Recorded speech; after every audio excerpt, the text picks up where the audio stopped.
Pemirsa Metro TV Lampung, Anda masih bersama kami dalam Bedah Tajuk Lampung Pos dan masih bersama dengan Bang Abdul Ghaffur. Oke, Bang, seperti apa? Tadi kita sempat membahas tentang pesisir barat, karena datarannya rendah itu berpotensi berarti banjir. Berarti kalau yang di ketinggian itu bisa saja itu longsor. Betul, semisal Lampung Barat ya. Lampung Barat. Lampung Barat itu hampir, kalau tidak salah ada 10 kecamatan itu masuk daerah rawan longsor. Oke. Kemudian kalau Lampung Selatan berdasarkan pengalaman sebelumnya juga itu ancamannya biasanya banjir dan banjir rob ya. Lampung Timur itu juga banjir, kemudian juga kerap ada fenomena angin puting beliung di sana. Pesawaran tahun lalu kalau tidak salah di Gedong Tataan itu juga terdampak banjir bandang ya.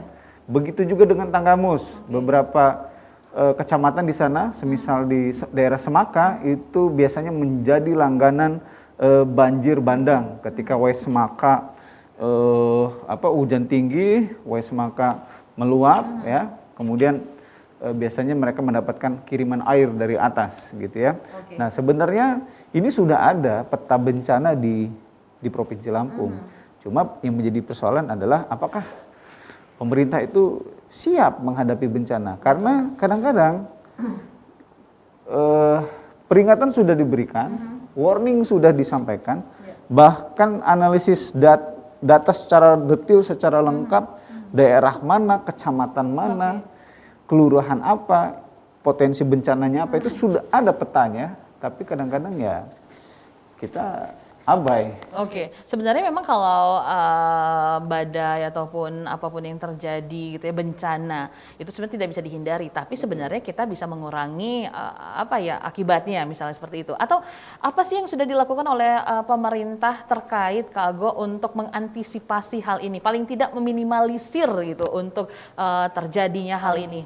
Ya, dari beberapa konfirmasi yang kita coba upayakan, BPBD Kota Bandar Lampung misalnya itu menyiapkan personilnya 24 jam ya untuk memantau daerah-daerah rawan bencana. Di Bandar Lampung itu ternyata ada daerah rawan banjir, ada daerah rawan longsor, ada daerah rawan puting beliung, bahkan ada daerah rawan gempa bumi ya.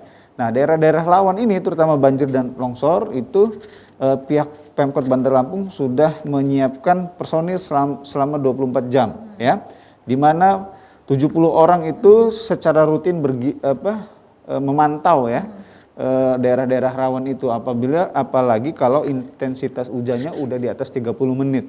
Jadi per 30 menit itu kan dicek kondisi daerah-daerah rawan, dan kabarnya juga ini di backup oleh 72 personil dari berbagai instansi lainnya, Pol PP, kepolisian, dan lain sebagainya. Nah, di Lampung Barat juga kita sudah melakukan upaya konfirmasi.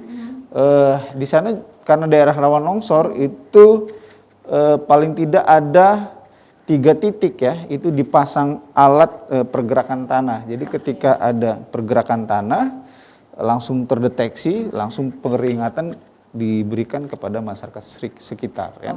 Nah, tetapi ini baru beberapa daerah saja yang melakukan konfirmasi.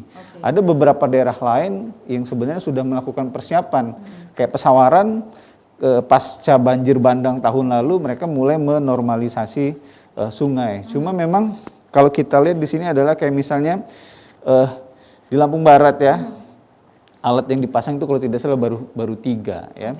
Kemudian di Pesawaran itu sungai yang dinormalisasi baru sejumlah titik. Artinya memang mungkin ada keterbatasan anggaran sehingga tidak semua daerah rawan itu bisa dimitigasi seperti itu. Nah, untuk itu Kak Ago, jadi kan memang ketika kita mengalami bencana seperti itu, bukan cuma harta benda, bahkan untuk kita sebut saja ini adalah tamu tahunan seperti itu. Tahun lalu saja bahkan memakan korban, apalagi ketika ada banjir bandang seperti itu. Nah, itu kan antisipasi misalnya menyiapkan personil 24 jam sebanyak sekian gitu. Tapi antisipasi sebelumnya itu sebenarnya dilakukan nggak sih Kak Ago? Misalnya kalau untuk banjir harusnya kan bisa dilakukan antisipasi lainnya.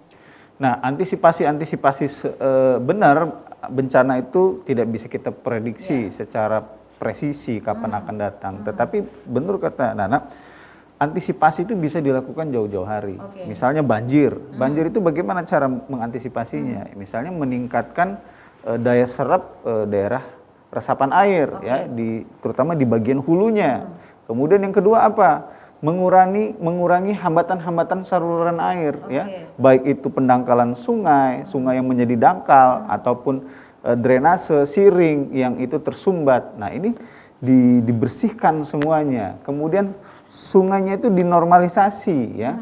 Kalau misalnya sudah menyempit diperlebar, kalau dia dangkal diperdalam seperti itu. Nah, ini upaya-upaya yang sebenarnya bisa dilakukan oleh pemerintah daerah jauh-jauh hari. Oke, itu yang bisa dilakukan. Tapi pada kenyataan sudah dilakukan belum, Kak Ago? Karena kan kemarin sempat hujan seharian di Kota Bandar Lampung saja banjir. Itu berarti mungkin aliran air yang harusnya teralirkan dengan baik itu tersumbat, tertutup, atau bahkan sekarang lebih diperkecil. Itu seperti apa, Kak Ago? Inilah kadang-kadang persoalannya ya. Misalnya nih, banjir di ruas jalan di Raja Basa, daerah Nunyai ini ya. Sudah jelas itu daerah pemukiman penduduk ya, daerah rawan banjir ya. Ada rawa pun di sana itu rawan banjir. Lah tiba-tiba dialihfungsikan menjadi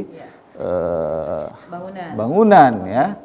Dan itu tentu saja mengakibatkan berpotensi banjir, dan terbukti ketika hujan kemarin 2 jam saja daerah situ sudah terendam baru 2 jam banjir. Nah, baru 2 jam ya? Yes, baru 2 jam. Artinya apa? Sebenarnya bencana ini bisa kita antisipasi ya dengan meminimalkan resiko ya.